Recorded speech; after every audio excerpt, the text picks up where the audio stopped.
What is going on, Earth2 novice, enthusiasts, and everyone in between? My name is Casey. Welcome and thank you for joining me for another episode. This episode is going to be part of that beginner series that I'm constantly building on and adding to.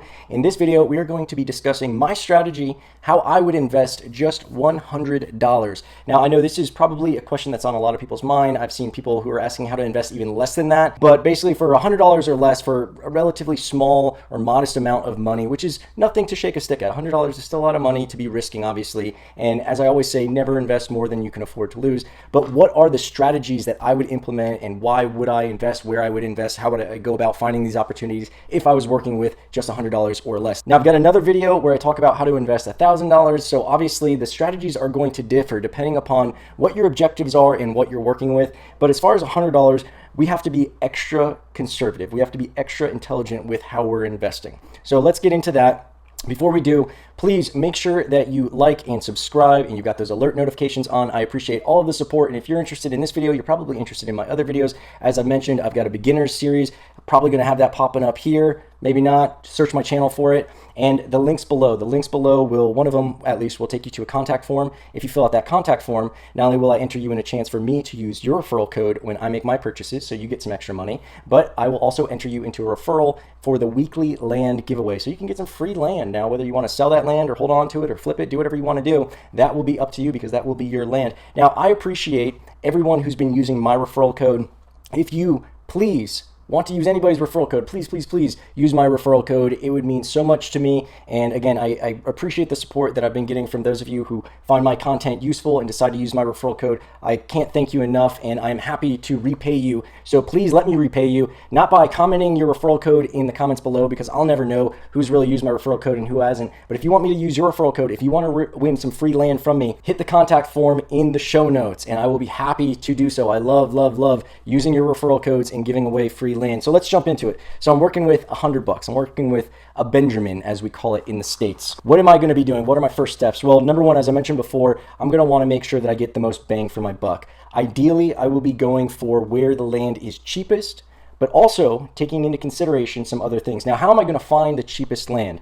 Well, you'll go to the countries, and there'll be a list of countries about 13 pages long. Unfortunately, at the time of this recording, pages 11, 12, and 13 are normally restricted countries, or they're grossly inaccurate prices. I don't know why, but for some reason I found that 11 through 13 aren't super accurate and they're not even worth looking at. Go ahead and look at them. Just make sure before you get so excited when you find, some 10-cent land, make sure that it is unrestricted and that the price is accurate, because I found some like Puerto Rico and Guam are actually several dollars when it says that they're less than 20 cents right now. So around page 10, page 9, that's where I'm really finding the cheapest land that is really that price and is available for purchase. Now, again, as things become unrestricted, some of these countries become unrestricted, and I mentioned that in other videos, so check that out there. I'm not going to explain it here, but as that happens, 11, 12, and 13 will probably become a little bit more reliable.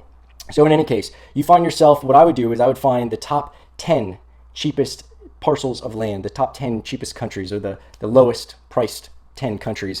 And then I would, with that list, I would then go and do some research. Now, this is going to change because obviously as the price of those countries change, the countries that are on that list are going to change when you're looking for the cheapest 10 countries. So otherwise I would just give those to you, but I don't want to give you guys some countries that are cheap today, and then tomorrow they pump and you get all excited doing the research on some countries that you can't afford. So we found our list of 10 countries. We know that they're unrestricted. We know that the price is right, and we know that they are the cheapest 10 countries in the game.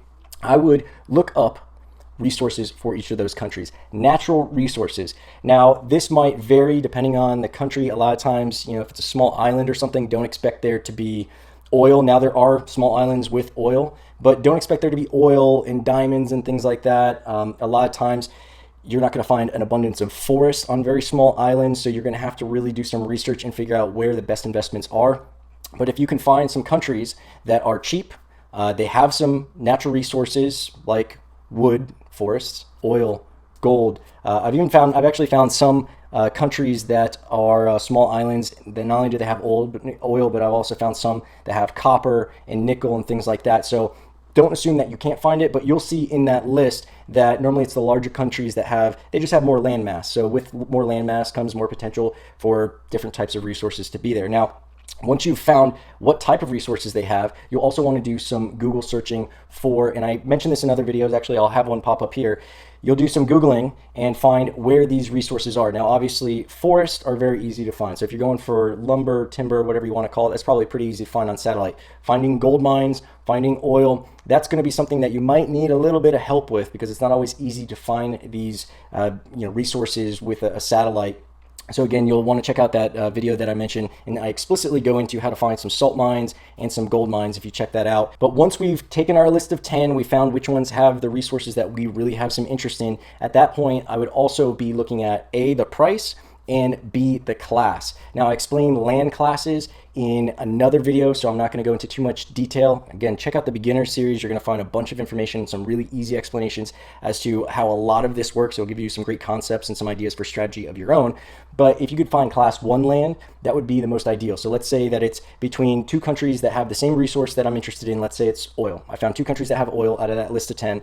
They're the same price. One is class 2, one is class 1. I'm going to go after the class 1. Now, if the price is different, maybe you're paying a little bit more for that class 1, I would say that it's still going to probably be worth it, because class 1 will permanently have a higher value when it comes down to resources, when it comes down to reselling, when it comes down to potential advertisement, whatever else goes on. Class 1 will always have a higher value. So paying a little bit more to acquire it, a lot of times that will be justifiable. So a lot of these rules aren't make or break. They aren't deal breakers necessarily. If you find some stuff that is a higher class, 2 or 3, it still might be worth it if you can get it super cheap. But if you have to pay a little bit more for some class 1 and everything else is the same, I would definitely consider doing it. Even if it means your dollar doesn't go as far, you don't get as much land, the land that you do get is more valuable, more people want it. So if you do want to flip it, or if you just want to make money off of those resources passively, it will always behoove you to go after the lower land class. Now, once we've got these squares, what are we going to do? Well, it depends on you. If you have more money that you can maybe continually contribute, maybe you're starting with $100, but you're going to put in,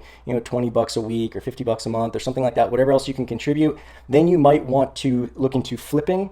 The reason I would try to talk you out of that is if you don't have the ability to find these new opportunities after you've sold some land and there's no, let's say you sell all of your class 1, flipping it, now you've got more money than you walked into the game with, but your intention was to build your portfolio. Well, now if there's no class 1 land that you're able to find, or not for the price that you originally were able to buy in with, you might find yourself in a position where your portfolio value actually goes down, and you basically sacrificed long-term potential for some short-term gains, and you would have been otherwise better off just holding on to that initial investment. Now, if you're able to continually invest and contribute a little bit more into your land purchases, that does change the game a bit. You might want to consider flipping part or all of your portfolio. Again, this is going to come down to the individual who's doing the investment. Myself, I would probably, at that level, if I couldn't invest more money into it, I probably wouldn't be flipping. I'd probably just hold on to it, forget about it, and then look it up in a year and see where it's at. Ideally, though, I would try to contribute something to it. Maybe when I get tax refunds, or if I have a little bit extra gas money because I didn't have to drive to work, I'm working remote, something like that.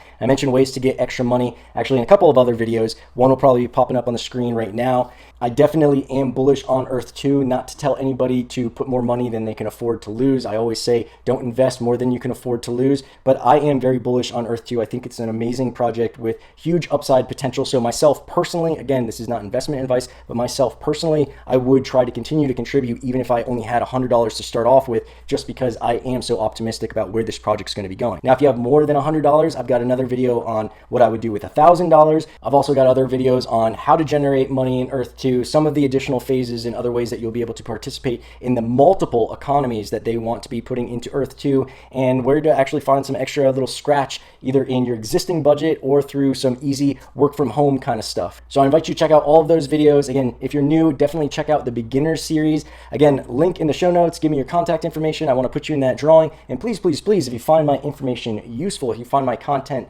beneficial and helpful, and it helps you establish a strategy or helps you invest, please use my referral code. It helps me so much. It allows me to put a little bit of time into these videos and make sure that I get this information out to you. Also, when you get into that contact form, you will be getting that information before the video. So aside from subscribing and turning on those alert notifications, you're definitely going to want to make sure you take advantage of that contact form, so you're getting emailed updates before I even have time to film and edit and produce and post any of these videos. Until the next episode, I look forward to helping you guys grow your portfolios and navigate Earth2, and I hope you have an amazing day.